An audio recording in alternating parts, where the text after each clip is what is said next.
EAGLES, Eagles.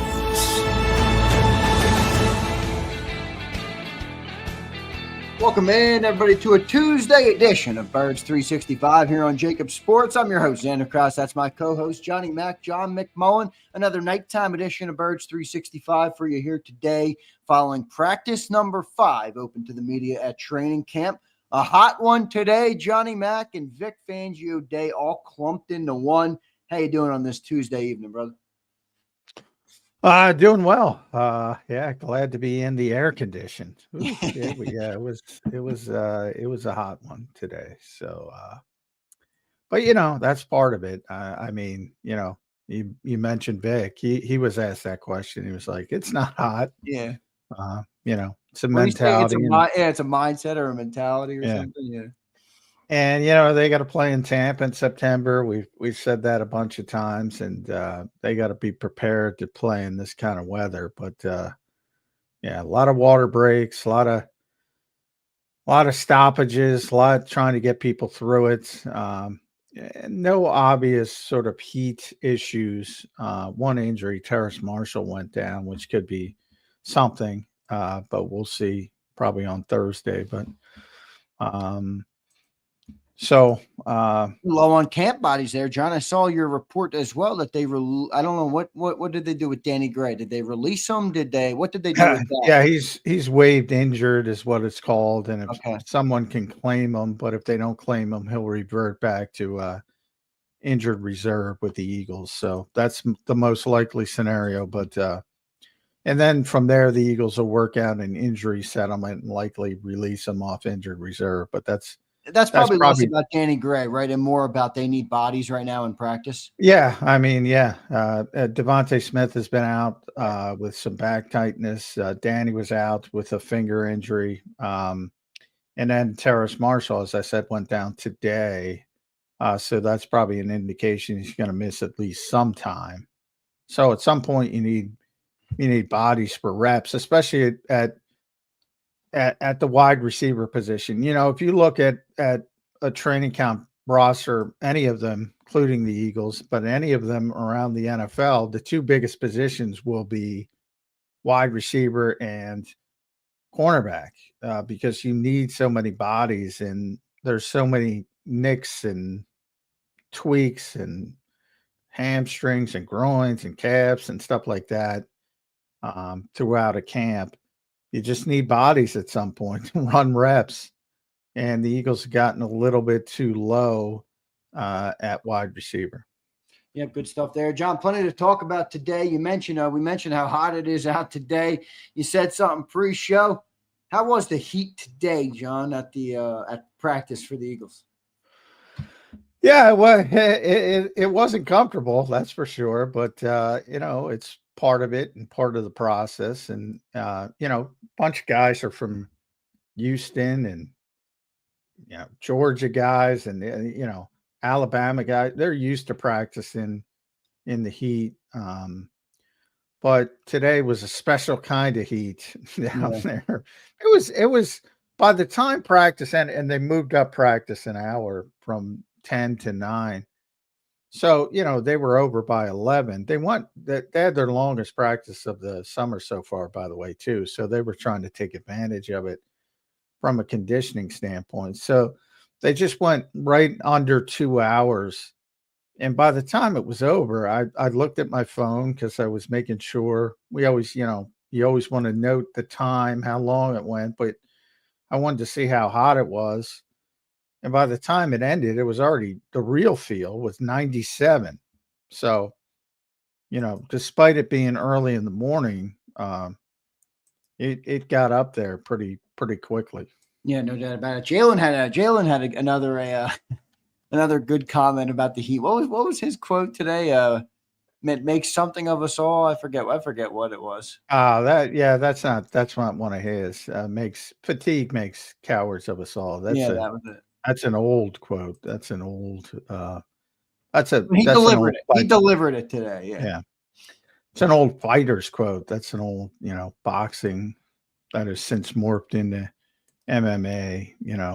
If you're fatigued, you could be the biggest, toughest guy in the world. You're going to get your, what kicked if the other guy's in better condition. So that's been the old adage in boxing for many, many, many years. There you go. Good stuff there. Johnny Mac, let's start with the Vic Fangio comments, man. I thought he made some good comments, as always. I don't know if we're going to call them scathing, but a little bit of pressure on Adoree Jackson. I got the vibe from that. Before we get into any of the it was as bad as other people. Everybody seems I don't think it was bad, but I did think it was, hey, Adoree, I don't know. I thought it was like I'm not going to let you coast or I thought that was, I thought that was typical Vic. I don't, because I think the question was about his experience, and he does, he's got a lot of experience compared to everybody else who's here playing corner, but except for Parry Nickerson, but he's not really relevant. Yeah, but he did. Well, I guess, he did say the first few days out here, he was kind of like he didn't know he was out there. So that I guess is what started it.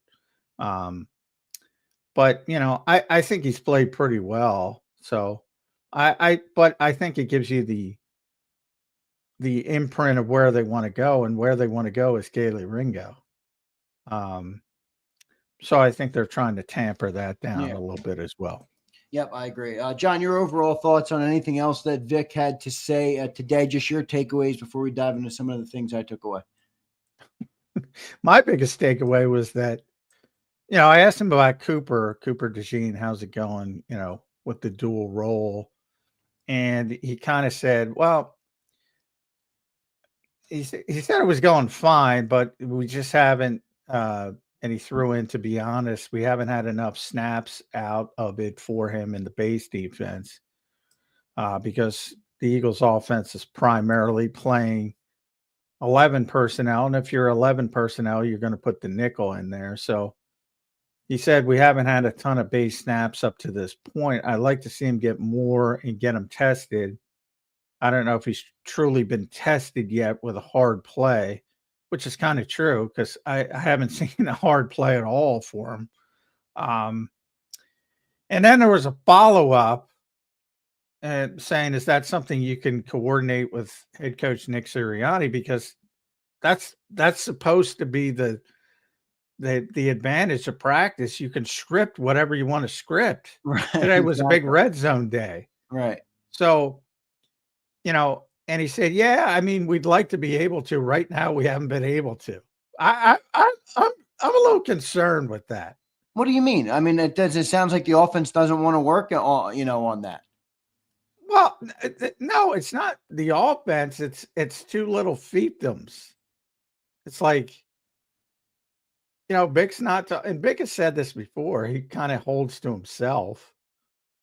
And it's like, all right, he wants to work on base defense, base looks, Cooper at safety, blah, blah, blah. You should be able to go to the head coach and say, hey, put in a period where, base, and that's that. That's pretty simple. I don't know. What are you speculating is happening that isn't happening? Well, that's Vic's quotes, not mine. Vic said, yeah, I mean, we'd like to be able to. So the question again, is that something you can coordinate with Nick Sirianni? Yeah, I mean, we'd like to be able to. Right now, we haven't been able to. What the fuck does that mean? It means right now the offense is working on other things that are putting the defense in nickel, right? Simple. Occam's razor, whatever the thing is. Well, I think the simple part is you work on both. Yeah, but if they're if they're playing one so much more than the other, then again they would run that one more. They're in nickel a lot more than they're in base. All I'm saying is it raised my antenna. And I like when your antenna get raised. I'm just trying to uncover. I'm sure others it will be raised as well when it gets pointed out, because that was a weird thing to say. That was a really weird thing to say. Do you have anything that you're speculating because of that?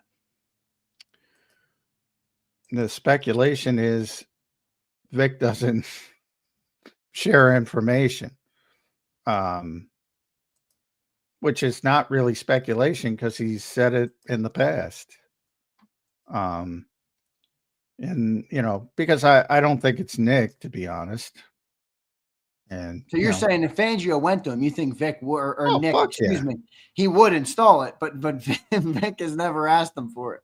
Yeah, that's my fucking yeah. So, well, I know them both, and is there a disconnect there between coach coordinator? I think there is.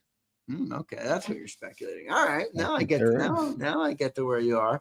We'll see. We'll see what ends up happening with it. But speaking of Cooper DeJean playing multiple spots, Johnny Mack. And by the way, I'll add real quick. I don't know what the big deal is because nobody else runs that kind of where you're going to put your base defense out there anyway. He's also on record saying they ran it 160 times last year. Well, maybe that's why Vic never felt the need to go to Nick. He's like, I only run it 160 times a year anyway. I'm not going to, you know what I mean? I'm not going to go and we can't have it both ways. What the offense is doing to try and work on this if it's, a small fraction of what I do, throughout the year. Well, he's the one. Again, it's not me. He's the one who said, I think it's going to be fine. To be honest, we haven't had enough snaps of it for him. I'd like to see more snaps. I mean, I didn't say it. He said it.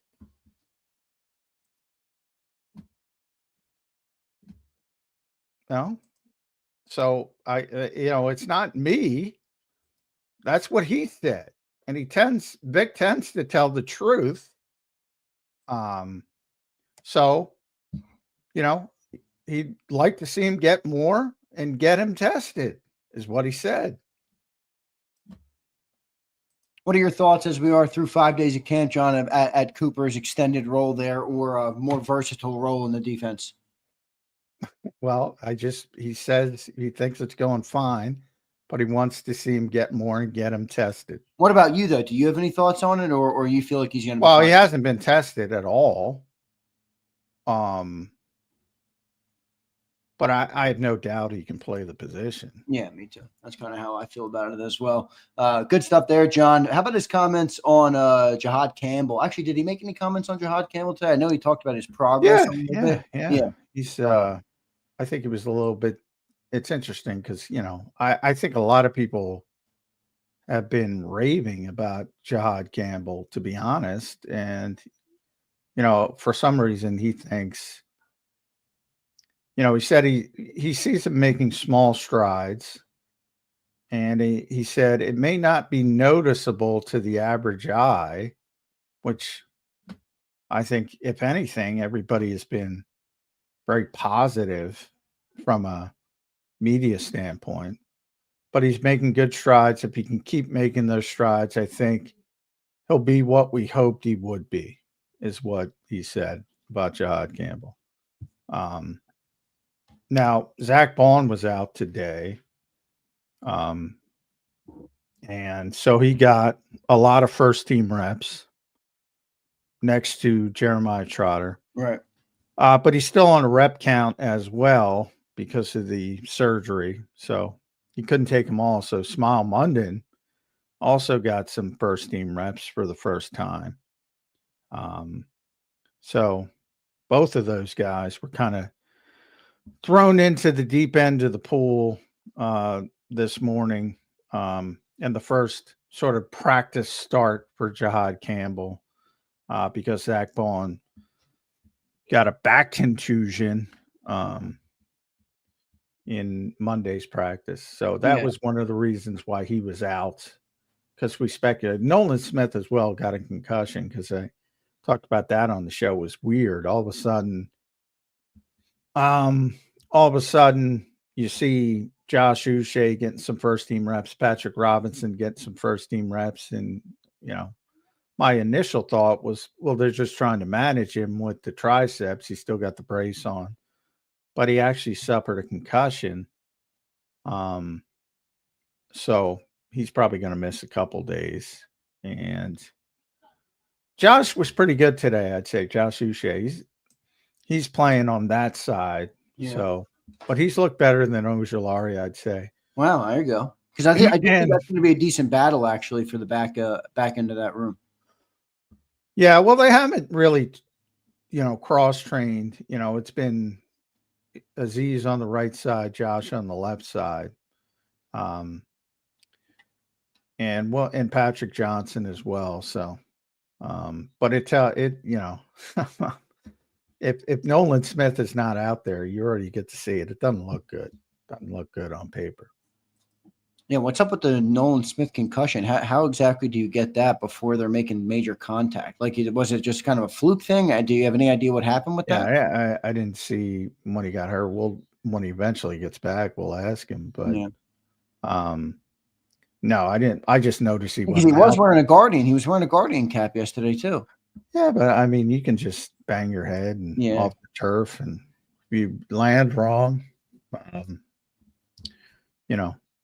There is a general degree right now, John, too, where like they're extra cautious, right? Like, yeah. Like that's what I mean. Yeah. Some of it is probably a little bit overblown than what it actually is. Yeah, I mean, Jalen Carter, everybody's, he's still not working in team drills. I mean, they're just going to be extra super cautious with star players. If there's anything wrong with them, Devontae Smith as well. It's like they're not gonna practice, nor should they. It's the way of the world in the modern NFL. You sort of do that cost benefit, which is all right. You don't have enough time to prepare like you want to anyway, so you might as well be as healthy as possible. The Eagles made that decision like 8-10 years ago, probably. So, and they're probably right.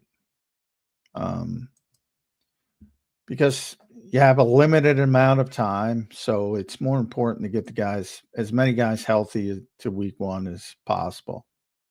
Although, there's certain coaches, Vic being like to practice. All coaches like to practice, but it is what it is.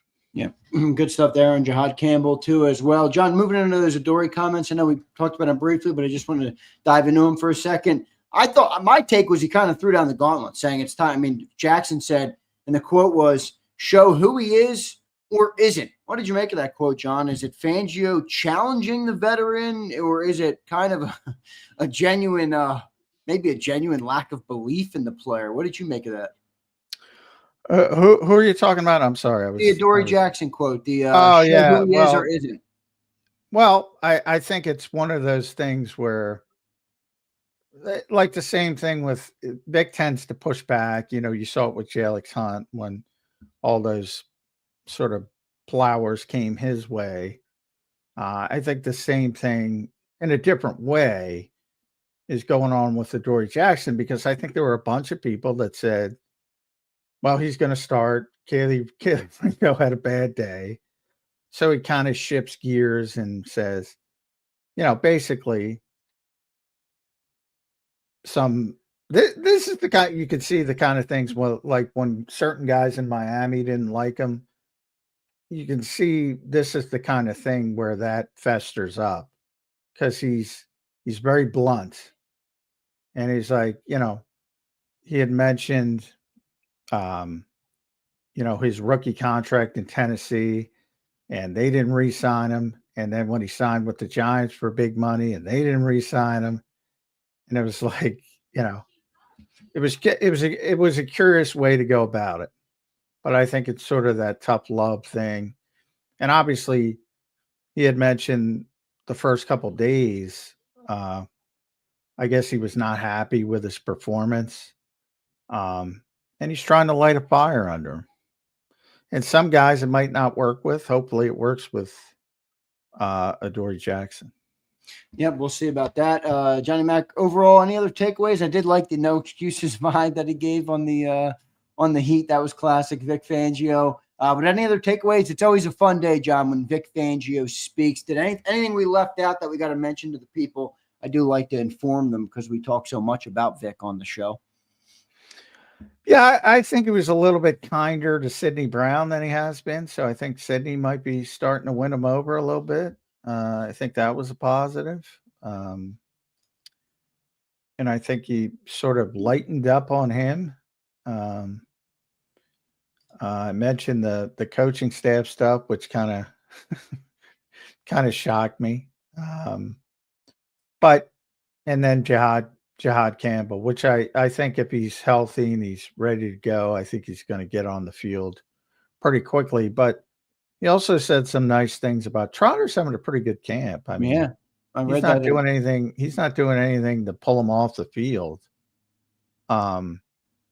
So that's going to be interesting. You know, typically we're not worried about having too many linebackers, but it's a rare problem for the Eagles to have too many linebackers. But Trotter's playing well too. So They got a lot of linebackers right now. If you're telling me Trotter's a legitimate NFL starter, or at least good NFL player, you know, it will be interesting to see. But I do think the Sydney comments are interesting, John. You think right now he's ahead of Makuba? Obviously, Makuba has missed the last 2 days of practice, so that's not going to bode well, especially for a rookie player. You saw what happened with Cooper DeJean last year. Vic clearly wants his guys on the practice field. Makuba has not been for the last 2 days.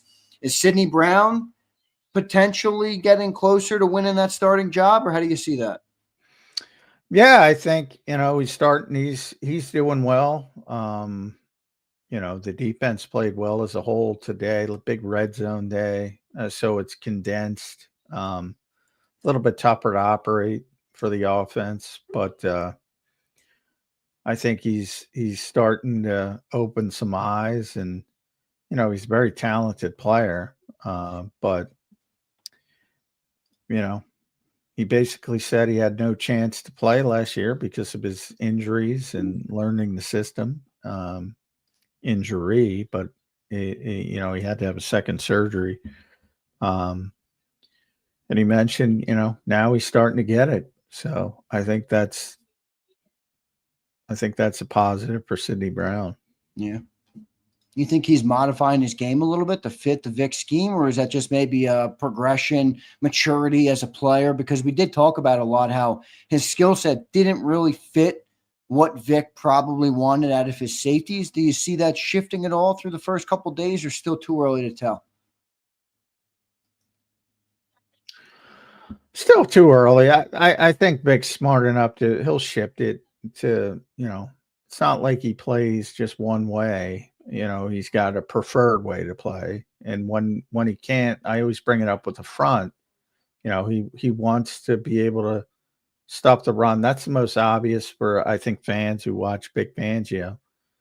You know, again, he rolled it out last year. If you rewatch the New Orleans game, he had some concerns early in the season. Could they stop the run against a team that was really dominating on the ground for 2 games? And he rolled out his 6-man front. He doesn't want to play it because he was concerned. So similar thing you'll see in the secondary if Sydney's playing. He's not going to play like he played with CJ, for instance. He'll shift it and keep working to get to the point to where he can have more of the coverage safety who can at least, you know, hold up representatively in run support. But if he doesn't have it, he'll utilize what he does have. Good stuff there. John, last question on the Vic comments that he made today, and somebody else, another player who also spoke later, but that's Mac McWilliams, John. He really seems to be having a great camp early right now, the 5th-round rookie, maybe emerging as an option in the slot or somewhere in that secondary. What'd you make of Fangio's comments on McWilliams? Kind of subtle praise, at least I thought it was. And then McWilliams spoke later in the day. But what do you make of the Mac McWilliams beginning of training camp here? Yeah, well, I think Vic does like him. He's got, you know, he mentioned he's got good football instincts, so that's a big thing with Vic. But, you know, as a rookie, he also said he's got to learn the finer points of what they're doing, and he's a little hit and miss right now. So, you know, there was some good, there was some bad, but when you have instincts and savvy, that's kind of stuff you can't teach, and Vic likes. So, I think that part of it is good. But, you know, again, you're not talking about a high level pick. You're talking about a day 3 pick, a 5th round pick. So I don't think he's going to be the starting slot corner in week 1.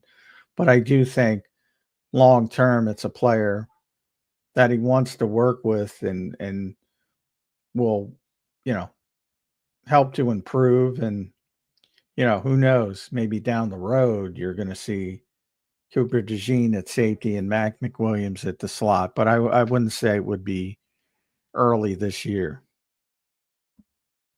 Good stuff there, Johnny Mac. Let's see how it all shakes out. John, first day of pads today. What was the on-the-field stuff like? How did the first day of pads change things for the intensity of the practice? I know it was a hot one today, but everybody gets excited when the first day of pads show up. Yeah, I love when Vic shits on people. He did that late because the favorite thing of everybody at camp, everybody does it for a living, is one-on-ones between the defensive line and the offensive line. Just fun thing to watch. And they didn't do one-on-ones today, but he got asked the question. And I'm trying to see. So how much do you weigh those one-on-ones in the evaluation process versus the team reps? So that was the question Vic got. And the answer was, me personally, I don't weigh them a lot.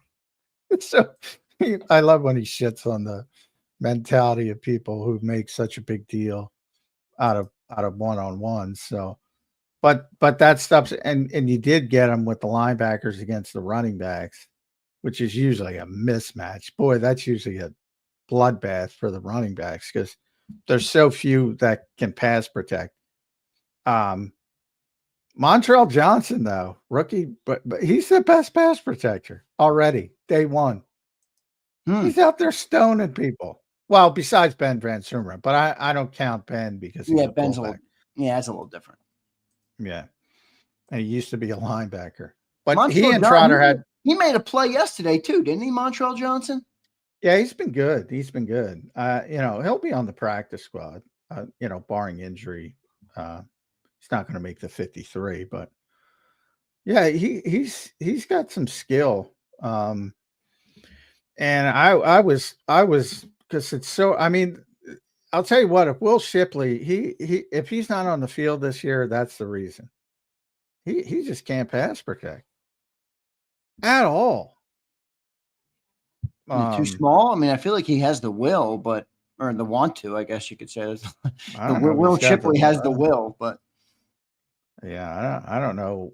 I usually it's just they're not asked to do it in college, and it's a difficult thing to do. And most linebackers are monsters in their own way. So it's just really a difficult matchup. But some guys are okay. Most of them sort of like tight ends. There's not a lot of great blocking tight ends anymore. And the thought around the league is always lose slowly. Like, we know you're going to lose slowly. When it comes to blocking edge guys, same thing with running backs. It's like, we know you're going to lose, but lose slowly. And Will's just not good at it right now. He's got to improve. But Kenny wasn't good at it early on, and he became competent at it. And AJ Dillon too, man. He got bulldozed at one point by, I think it was Dallas Gant, like maybe the bottom of the tier, maybe the last player on the Eagles depth chart at linebacker. So yeah, that was interesting to see those one-on-ones. And there were some, and to show you what, to emphasize Vic's point, Anais Smith has looked great in one-on-ones this year. He's even beaten back-to-back days. He's beaten Cooper from the slot and one-on-ones. And then he gets into team drills and he does freaking nothing. And Cooper turns into all-pro Coop. Why is there's that? a big difference. Well, Because yeah, I know there's there's a big difference between. But what is, one, why is Coop getting beat in that versus when he's in the team drills? And what does Anais do differently in that versus what he does in the team drills? Well, there's a shitload of traffic in the team drills, and you don't have as much space. One-on-ones are designed for, depending on the advantage is receivers over defensive backs. The advantage is rushers over offensive linemen. The advantage is linebackers over running backs. It's just a natural advantage. That's why. It's kind of should win the offense, right? Yeah, you should win. And it's positive because from a nice standpoint coming off last year, it's positive when he does some good things in one-on-one, but to validate Big's point, they're not going to weigh that stuff a lot. Like if you just, the best case of all is Joe Osman. I bring it up all the time. And you would, if it were about one-on-ones, Jordan Mailata would have been cut. It's not about one-on-one. Right.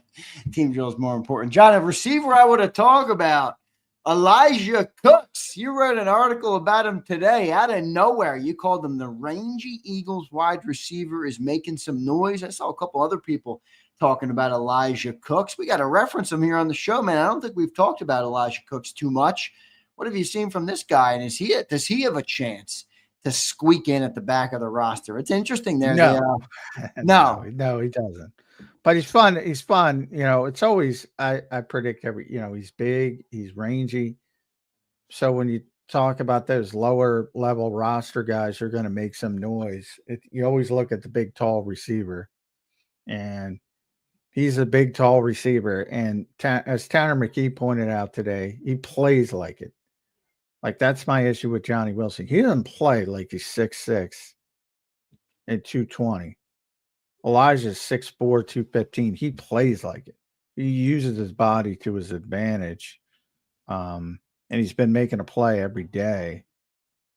And when I'm talking about Johnny Wilson, I'm talking about as a receiver. He doesn't use that size to his advantage. Like a couple days ago, it was either Monday or Saturday. I think it was Monday. They ran a corner route, and Mac McWilliams broke it up. He's 6'6". Mac's like 5'11". They might be giving him an inch. Yeah, right. It's like you got to play to your size. AJ doesn't. And that's what's been exciting. But he's been making a play. He made a play again today in the red zone, just at the back line of the end zone. High pointed the football. McKee threw it to only he could get it, and he got it. Thing quarterbacks are taught to do at the back of the end zone. So he's been making a play every day, but no, he's not going to make the team, potentially practice squad, but the Eagles are too good at receiver, as we talked about. Whether it's Terrace Marshall, Danny Gray. Yeah. And now Danny's gone because he got hurt. Who knows? Terrace might be hurt. It looked potentially somewhat significant. So, and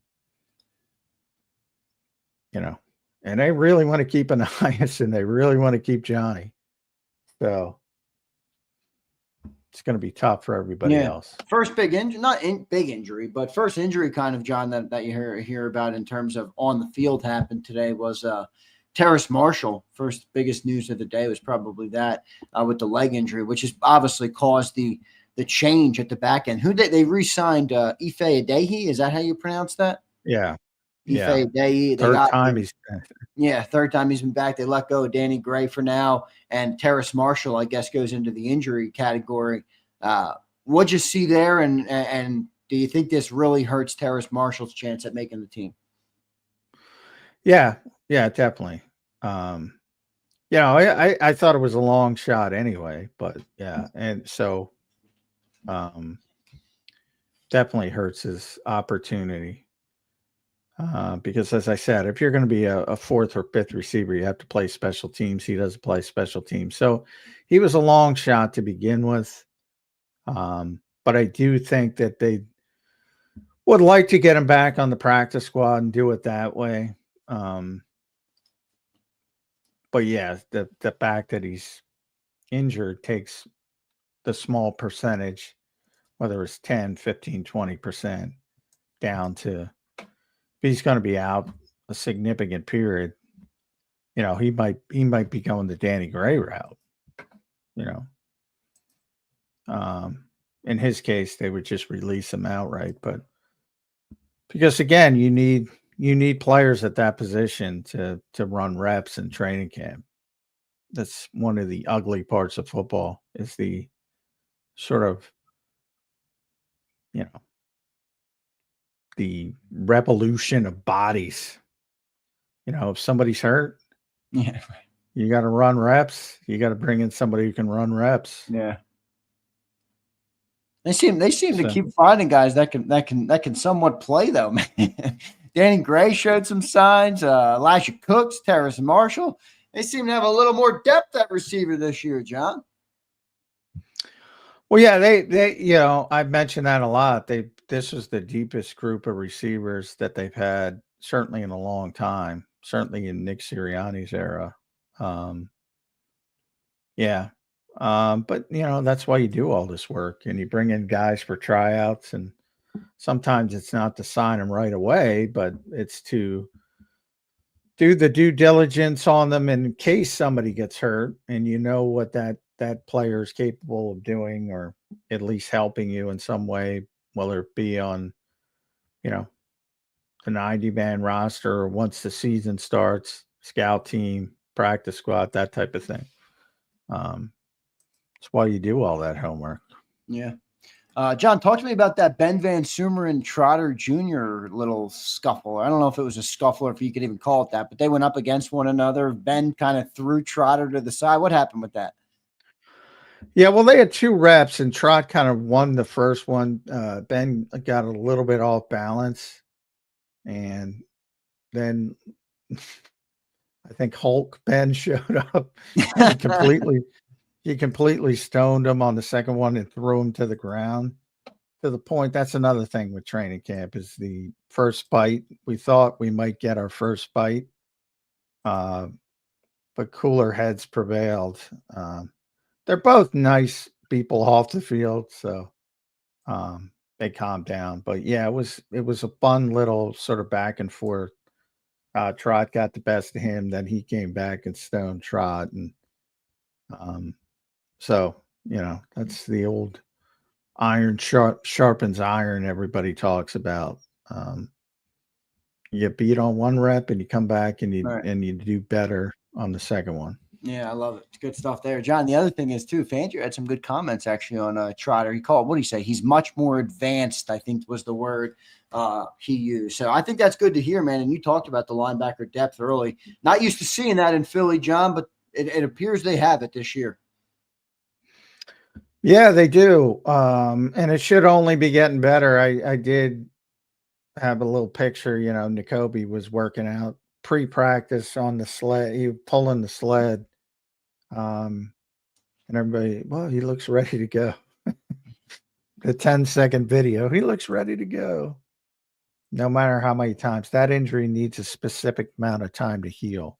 Nakobe feels great. He's felt great for a long time. A lot of people posted up that video you put up today of him running.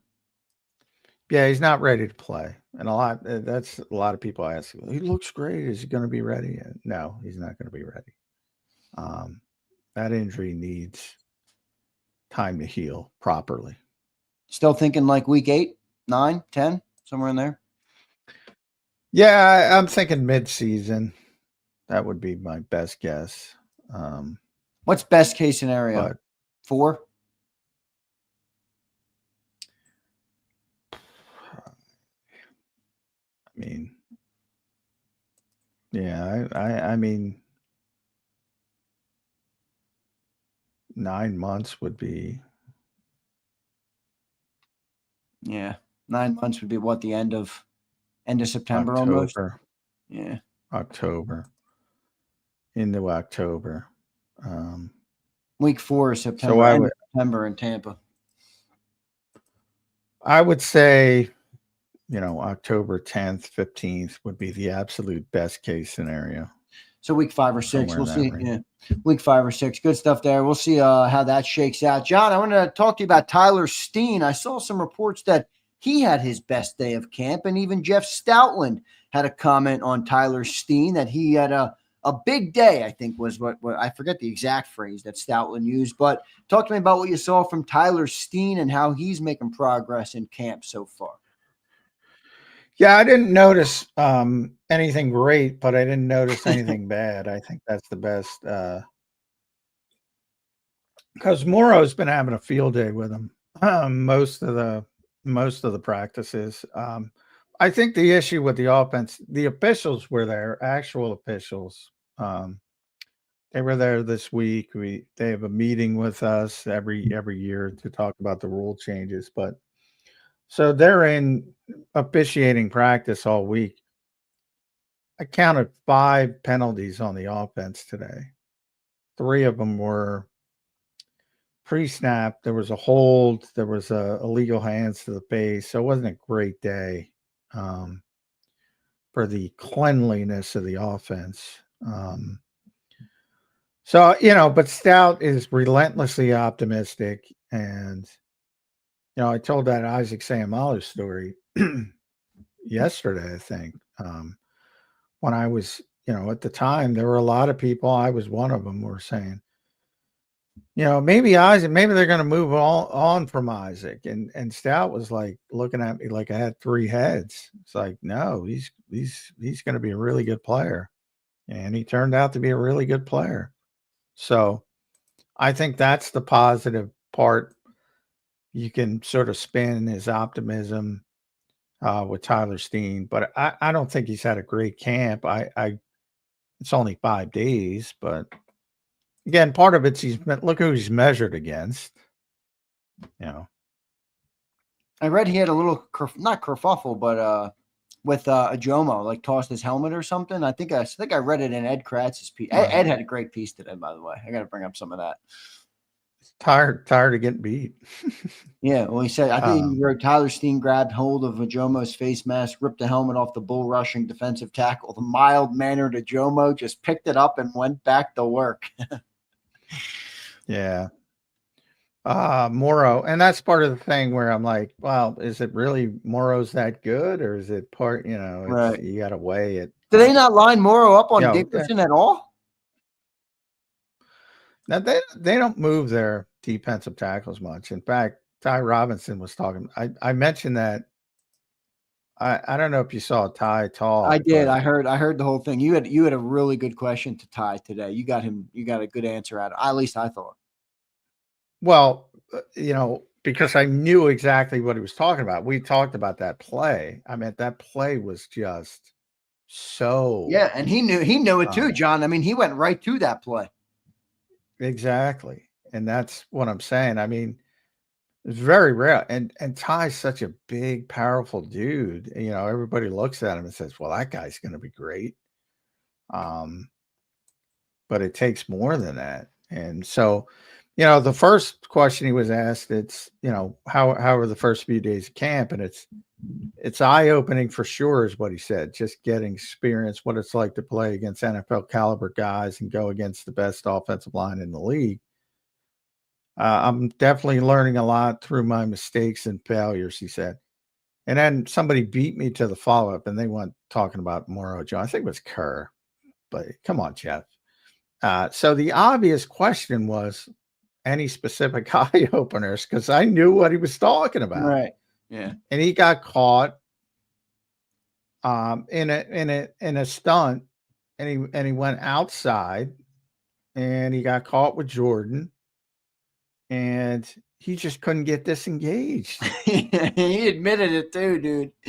He admitted it. So he said, but to your point, I play mostly on the right side. They don't move their tackles a lot. So getting hit by Landon and Jordan, those are some strong guys, right? Imagine Ty Robinson and his body, and he's saying he's not even close to being as strong as Landon or Jordan. And then he said, I'm used to not really having to worry about being engaged. He just tosses people off. But I usually get my way off a block, and those guys are holding on pretty well. So having to learn how to be even more detailed and tactical on how to get off a block and how to be more violent and using that leverage to my advantage. So he knows what he has to do. But yeah, so 2 points there. To your point, no, they don't move their tackles. They don't flop them a lot. Now, Carter will be a little bit different because Right. when he's out there, they'll try to match him up against weak offensive linemen. But Yeah, he's a little bit different. But the other guys, they don't move him much. I'm with Keith, man. I know iron sharpens iron, John, but it sounds like misery to go up against this offensive line every day. Oh, it is. I mean, Jalix Hunt doesn't get near the quarterback. But the good part is game day, John, and they're like, this is a fucking walk in the park compared to practice. They all say that. I know. That's the good part of it. Nolan was saying that the other day. He was like, it's like, and yeah. And, then they get to the game and it's like a little bit of a vacation for them. But the Eagles tackles are so good. And and Landon as well. So good. And then Cam's not quite at that level, but still really good. But those three guys specifically, Lane and Jordan Mailata and Landon Dickerson, are just ridiculously good.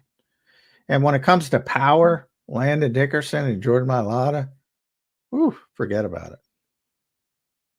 Good stuff there, Johnny Mac. Keep rolling along here on the practice today. Ed wrote this, John, and this is why I asked you about Elijah. I got Ed's piece up now because I liked it today. It was good. I always read it, but some days I like more than others. He says, my belief is the Eagles will carry 6 receivers. A.J. Brown, Devontae Smith, Jahan Dotson are 3. My other 3 are Terrace Marshall, Anais Smith, and Elijah Cooks. That means no Johnny Wilson. That could change. He did hedge. He did hedge his bet. Yeah. Well, remember what Ed's piece is called? Overreaction. Yeah, overreaction. Like Ed, because sometimes he rolls stuff off of me. Like again, I know it's fun to talk about all this stuff, and I'm the big Fangio of the bet, and I come in and shit on all of it. They can't play special teams. What is fucking poor Michael Clay gonna do? I know. Well, they've stripped Michael Clay of every other thing, a guy on special teams. No, they won't do it again. No. You have to play special teams. You have to play special teams. If you're going to be the 4th and 5th, and by the way, they're not going to keep 6 receivers unless, and he's a receiver in name only, they keep Avery Williams to be the kick returner. He's not really a receiver. Then because he's labeled as a receiver, then they might keep 6. But they're certain. I mean, Cooks doesn't return. Marshall doesn't return. They don't cover. They're not coverage guys. They're not gunners. Can't build a team that way. Yeah, I get it. I wonder if they try and get a little bit. But to the point of who's their 4th best receiver, Terrace Marshall. Who's their 5th best receiver through the first days of camp? Elijah Cooks. So I get it from that standpoint. Right. But you don't build a roster that way. And in the case of a guy like Cooks, you can just get him on the practice squad. So that's easy. And that's where he was at the end of last year. And I expect him to be back there this year unless he gets hurt. And then they might need a body. I mean, that's what happened to Danny Gray. Danny Gray did a great job. He was voted their best special, not special teams, their best scout team player last year. But I mean, if you're hurt and you can't practice in training camp and you're not a key part of the team, you're going to get waived injured, which is what happened to Danny. Yeah, we'll see what ends up happening there. John, last piece before we take our first commercial break. Appreciate everybody being here tonight. Hit that like button. I'm going to get to the super chats. Appears YouTube has changed your guys' names back. I don't know what YouTube is doing. They keep messing me up. I mean, you guys are different names every day in here. I don't know why YouTube's doing that, but I do appreciate each and every one of you for being here. And I'll get to the super chats we have so far in just a second. John, how are you seeing the backup offensive linemen kind of shaping up? I know they have a kind of an abundance of players there, a lot of players there, but how do you see it shaking out? Ed wrote something about Drew Kendall today, kind of solidifying himself as the backup center, which is good. It's something that we've kind of been looking for a little bit. But outside of that, how many linemen do you think they're going to keep? And is anybody kind of emerging as a sleeper or maybe even falling off and looking like they're on the bubble? I think Cameron Williams is on the bubble. They don't, obviously Howie doesn't like to cut draft picks, but they have so many draft picks this year, 10. It's going to be tough to keep them all. He's clearly on the bubble. You know, Stout talked exactly what I said about Miles Hinton. He said publicly, they think he is incredibly talented. But he's very, very raw when it comes to the fundamentals and technique. So he's got a ways to go from that standpoint. Yeah, Drew Kendall. I mean, still there again. You know, Cam Jurgens is on a rep count because of his back surgery, so he's not taking every first team rep. And when he comes out, Brett Toth comes in still, and they had a couple more bad snaps. Look, I hate to criticize Stoutland. He's just got the award for lifetime achievement. It's one of the greatest assistant coaches in NFL history. But boy, you know, Drew Kendall's so much better than Brett Toth at center. It's like, why are they wasting reps? I don't know. Eventually they're going to get there, though, with Drew Kendall as the backup. And they're also cross-training Trevor Keegan. You can see they're trying to keep Trevor. They like Darian Kennard a lot. This guy not a lot of people talk about. Yeah, they got a lot of offensive linemen, John. Yeah, they do. Matt Pryor obviously is now, they're cross-training both of those guys. So it's usually Matt Pryor at right guard and Kennard at right tackle on the second team.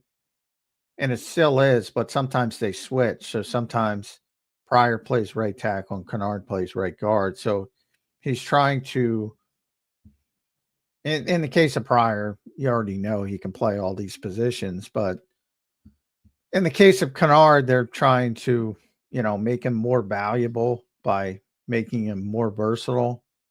But I mean, everybody, and even you know, Brett Toth has difficulty snapping the football because he's not a center. You know, he can play left guard. He can play right guard. He grew up as a left tackle.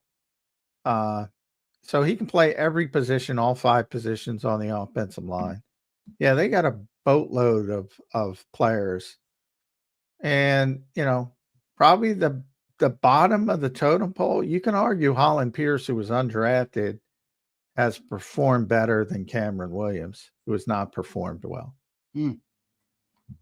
Maybe cutting a draft pick. We'll see what ends up happening there. Good stuff, Johnny Mac. Let's get to some super chats here on the show today. Then we'll take a commercial break and we'll come back and kick it around in hour number 2 as well. Appreciate everybody for being here on a nightcap edition of Birds 365. JD3 checking in. John, here it is. He says, gave up on Bryant. Wow. 5 days. Got to stay hydrated, by the way, JD. It was hot today. Yeah. So John, I apologize drink as much as you need.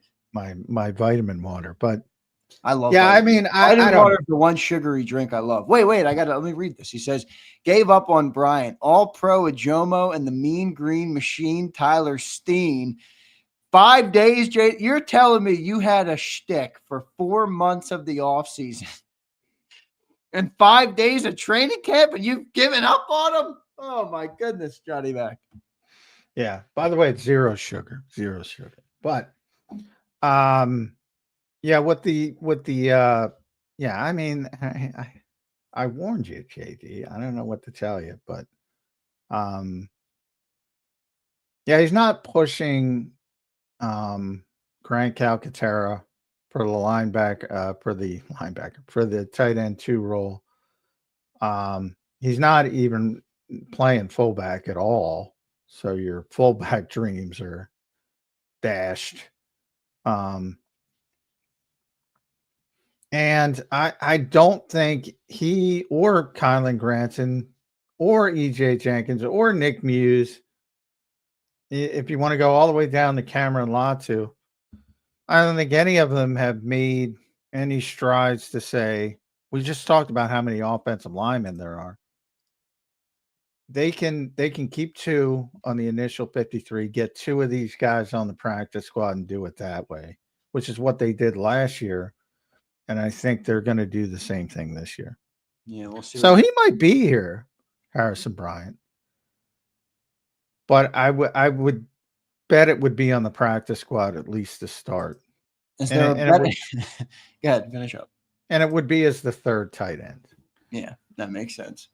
Is there a better chance he's right about all pro Ajomo than his previous convictions about what Harrison Bryant could be? I think all pro Ajomo is a big ask, but that's a big ask. There's a better chance of that happening than what he was expecting on Harrison Bryant. Oh yeah, I mean Morrow's a good player. Yeah, I he's not going to be an all pro, but he's a legitimately good player.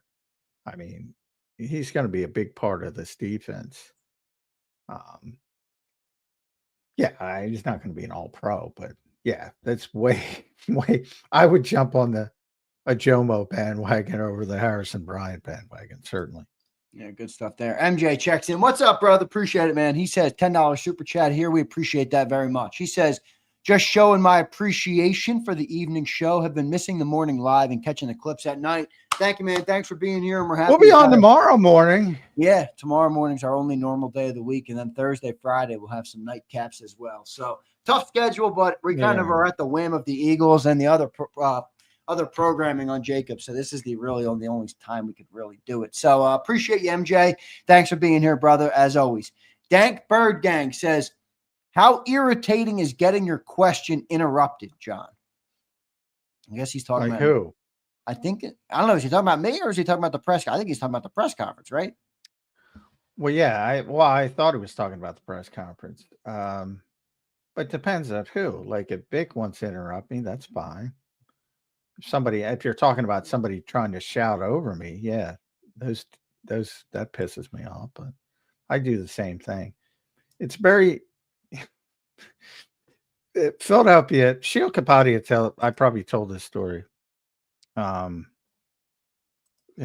a great story. Sheil left Philadelphia to go to Seattle to cover the Seahawks, and he was with the Philadelphia Media Corps for a long time.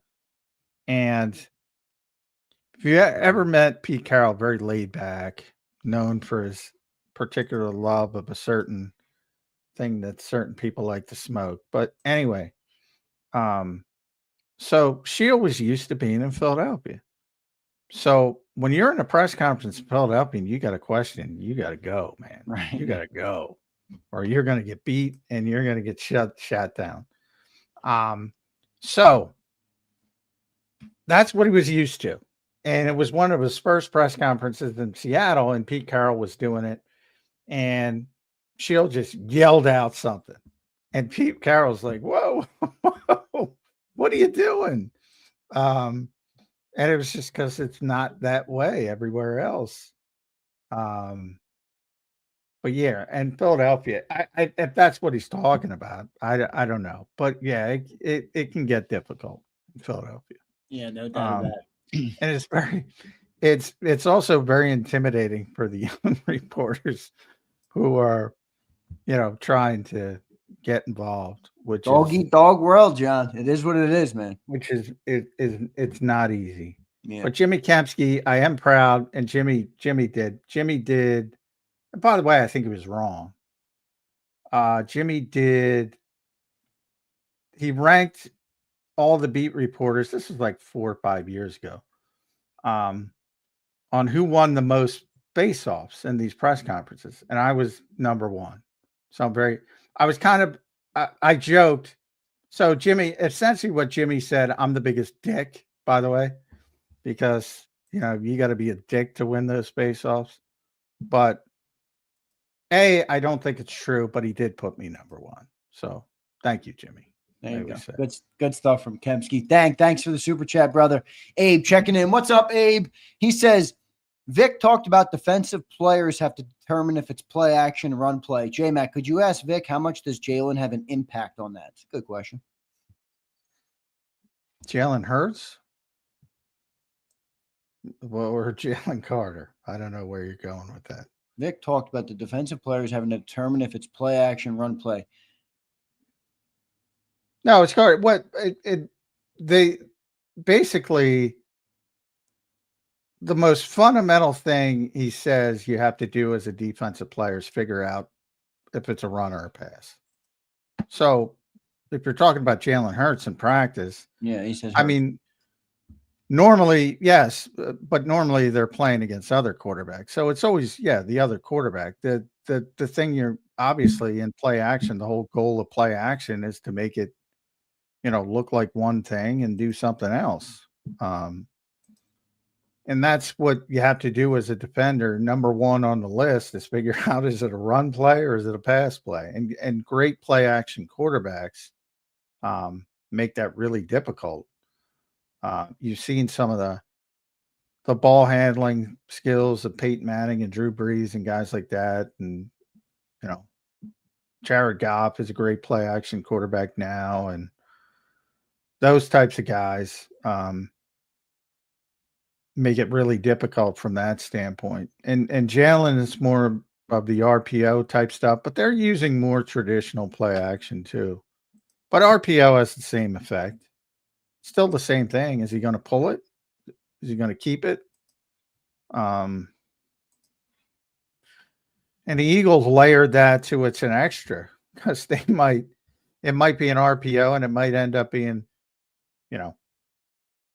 looks like run, maybe pass, maybe pulls it down again and maybe throws it again. So they go, because of the off schedule stuff, they can even take it a little bit farther. But yeah, Vic's belief, and he talks about it all the time, is the first thing you have to do as a defensive player is figure out if it's a run or a pass, which is very simple. It seems simple, but it's not easy when you have high-level quarterbacks. Yep, no doubt about it. Good stuff there, Johnny Mac. Big thanks to all of the great people in the chat today. Thanks for all the love. We got another 52 minutes or so to play on the nightcap edition here on Birds 365. Hit that like button. Appreciate all of you guys for being here. We'll be right back in 3 minutes on Birds 365. Welcome.